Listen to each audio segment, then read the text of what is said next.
Ja, der var vi på, vet du. Ja, god dagen, god dagen. Ja, vet dere hvilken dag det er i dag? Ja, den 23. desember. Ja, i dag er det lille julaften. Ja, det er det, ja. Ja, ja. Og vet dere hvilken dag det er i morgen? Da er det julaften, ja. Ja. Da skal vi spise god mat og pakke opp presanger. Det blir meget trivelig, blir det, ja. Jeg og Sjøla skal kose oss, så det synger etter. Ja, ja.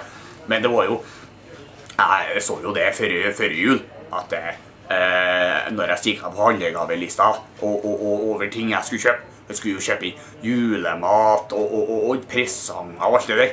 Det var jo meget dyrt. Så jeg fant ut at jeg måtte jo ha en sånn, en liten sånn backup-plan, så jeg ikke gikk tom for penger til jul, da. Så jeg har ordnet en liten sånn, liten ting, vet du, så jeg tenkte jeg skulle få litt ekstra grynker i lomma. Det hadde jeg, ja. Så jeg satte opp bensinprisen litt. Ja, det gjorde jeg. Ikke så veldig mye, litt.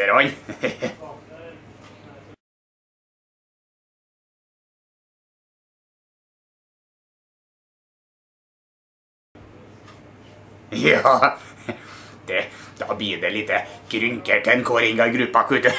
Ja, det blir det. Men dere må ikke si til sjefen, nei. Nei, da er det ikke sikkert han blir så blid. For da blir det både fyrprosessor og sokker til mor og julestjerne. Kanskje med en ny julestjerne også. Ja, det blir det, ja. Ja. Men det er jo det er ingen som merker, men setter opp litt vet du. Nei.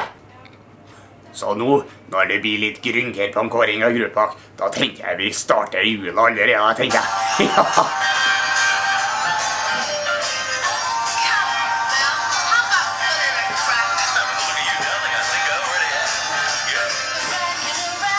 The Christmas tree.